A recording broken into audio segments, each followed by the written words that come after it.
진리의 등대 이 시간은 시원교회 김대광 목사님의 말씀으로 함께합니다. 은혜의 시간 되시기 바랍니다. 오늘 나를 따라오너라 라는 주제로 은혜를 나눠보고자 합니다. 하나님께서는 지금도 주의 백성들을 부르시는 하나님이 되시는 줄 믿습니다. 우리가 전도라는 거, 그 전도에 호응을 하는 거, 이 모든 것들이 사실 부르심이 있죠.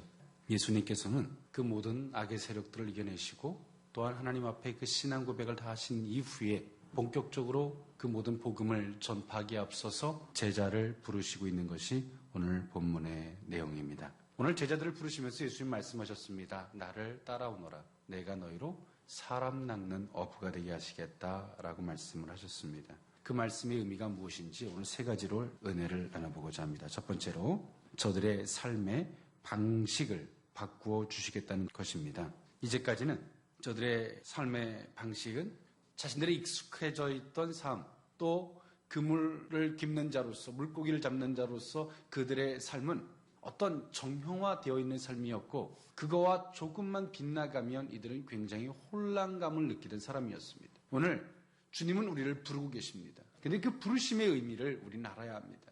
그 말은 우리의 방식을 내려놓고 그 스승 되신 그분의 방식을 좇아야 됨을 의미하는 것인 줄 믿습니다. 그런 시대를 살아가는 많은 크리스천들이 아멘은 하는데 그 다음 것을 어떻게 할지 모릅니다. 주님이 우리를 부르셔서 아멘하고 교회 안으로 들어오고 저마다 우리가 맡은 역할이나 어떤 포지션에서 일들을 하고자 하는데 그 다음에 내가 어떻게 할지 모릅니다. 거기에 또 우리 익숙해졌던 삶의 방식들이 나오는 거죠. 여러분 새롭게 살기를 원하십니까? 새로워지기를 원하십니까? 그러나 어떻게 바뀌어야 할 줄 몰라요. 오늘 예수님은 그 말씀을 하시는 겁니다. 주님이 이 제자들을 부르신 것은 그들의 삶의 방식을 바꿔주시겠다는 것인데 오늘 우리가 그 물음에 답을 했다면 오늘 우리의 방식을 내려놔야 할 줄 믿습니다. 주님은 기존에 내가 살았던 어떤 행했던 이 방식들을 내려놓고자 하면 하나님은 지금도 우리에게 말씀해 주실 것입니다. 우리의 어떤 행동 방향, 어떤 삶의 지침, 어떻게 하면 그 모든 일들을 이룰 수 있는지를 말씀을 해 주실 것입니다. 우리의 방식이 바뀌지 아니하면 깊은 곳에 가서 그물을 던지라고 하면 이건 이치상 어떤 조건에도 맞지 아니하는 이야기입니다. 주님, 뭔가 모르셔서 하시는 말씀인데 내가 이 갈릴리에서 태어나고 자란 사람이고 내가 여기에 어부 생활을 얼마나 한 줄 아십니까? 내 평생의 삶입니다. 뭔가 당신이 착각한 것 같습니다. 라고 말할 수밖에 없는 거죠. 주님의 일은 우리의 힘이 다해서 할 수 있는 것도 아니고 우리의 지혜와 지식이 있어서 할 수 있는 게 아닙니다. 하나님의 일은 하나님의 방식대로 할 때 그 모든 역사를 이루게 되는 것인 줄 믿습니다. 우리가 작은 일에도 그 큰 일을 이룰 수 있는 것은 그분의 방식대로 갈 때입니다. 오늘 주님은 우리에게 말씀하십니다. 나를 따라오너라. 나를 따르는 것은 육신적인 발걸음이 아닙니다. 그들의 삶의 방식을 바꿔주시겠다는 겁니다. 오늘 주님의 부르심에 아멘하기를 원하십니까?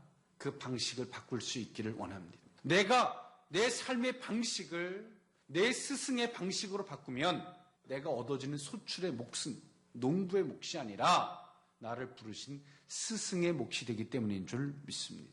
베드로는 자신의 경험에 의해서 그물질을 할 때는 물고기가 잡는 양은 자신의 판단의 몫이었습니다. 그러나 베드로가 주님의 말씀을 따르고자 했을 때 물고기를 잡는 몫은 주님의 몫입니다. 나는 그분의 뜻만 따라가고자 하면 그 결과는 그분의 몫이 된다는 겁니다. 그리고 삶의 방식이 바뀐 그들은 위대한 하나님이 책임져 주는 삶으로 변화되었는 줄 믿습니다. 두 번째로 주님께서 나를 따라오너라 이렇게 말씀하신 것은 저들의 목적의식을 바꾸어 주시겠다는 것이었습니다. 우리의 삶은 무엇을 위하여 살아갈 것인가? 오늘 이 제자들의 삶을 보면 그전까지 그들의 삶의 목적은 물고기를 많이 잡는 것이었고 무엇을 위해서? 우리 가족들의 안녕을 위해서 물고기를 많이 잡고자 한 것이었습니다. 그런데 오늘 예수님은 그들의 목적의식을 바꿔주었습니다. 너희들은 이제 존재 이유를 내가 바꿔줄 텐데 물고기를 많이 잡는 사람이 중요한 게 아니다. 너희들이 이제 사람을 낚는 어부가 되게 해주겠다. 사람을 낚는 어부. 목적의식을 바꿔준 거죠. 존재 이유를 바꿔준 겁니다. 무엇을 위해서 사람을 낚는 어부가 되어야 될까요? 무엇을 위해서?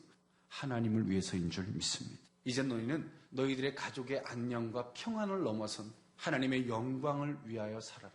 그것이 무엇이냐면 사람을 낚는 어부다. 하나님께 영광을 돌리길 원하십니까? 그 방법은 아주 간단합니다.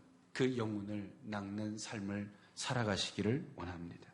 잘못된 목적의식은 베드로가 주님을 부인했던 것처럼 제자들이 다시 디베라 바닷가에 가서 그물질했던 것처럼 오늘 우리의 삶도 그렇게 반복할 것입니다. 오늘 예수님의 말씀, 너희는 무엇을 위해 살 것인가? 하나님을 위해 살아라. 그분이 가장 기뻐하는 것은 영혼들을 살리는 것이다. 사람을 낚는 것이다. 그렇다면 너희들이 그렇게 걱정했던, 너희들이 목적을 삼고 있는 너희들의 가정, 그 집, 처자식의 안녕과 평안은 내가 지켜주마 라고 말씀하시는 것이죠.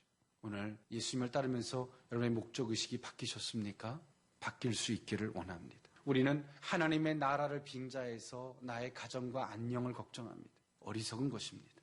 오늘 제자들이 이런 어리석음으로 많은 수업료를 치르게 됐습니다. 우리 또한도 그 반복을 하고 있는 것입니다. 오늘 하나님의 영광을 위해 살고자 하면 우리의 가정은 하나님이 책임질 줄 믿습니다. 물질로의 책임이 아니라 하나님께서 전천후적인 방법으로 그 모든 것들을 친히 책임져 주실 줄 믿습니다. 세 번째, 나를 따라오너라 말씀하신 것은 저들이 바라봐야 할 대상을 바꾸어 주시겠다는 것이었습니다.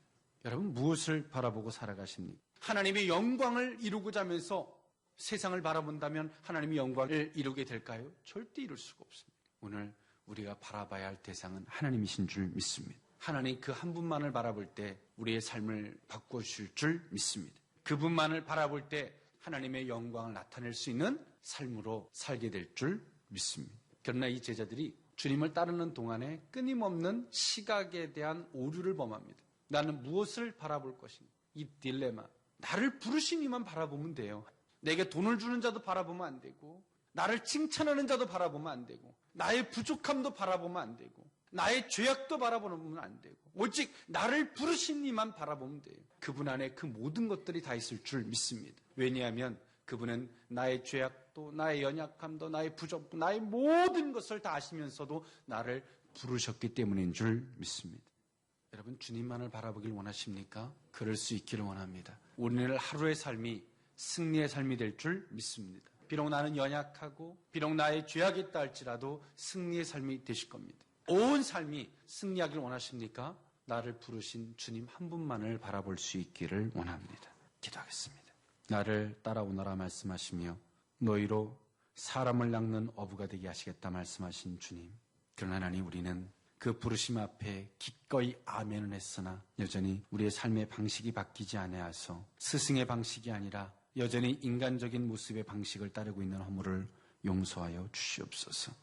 또한 우리를 부르신 주님을 바라보지 아니하고 주변을 돌아보며 사람이 하는 말들을 바라보고 또한 자신의 연약함을 바라보다가 나를 부르신 이를 잃어버리는, 어디 서 있는지조차 왜 부르셨는지조차 잃어버렸던 허물 또한도 용서하여 주시옵소서. 다시 한번 하나님, 오늘의 이 말씀이 우리의 삶의 이정표가 되게 하시고 지표가 되게 하여 주옵소서. 예수님의 이름으로 기도하옵나이다. 아멘.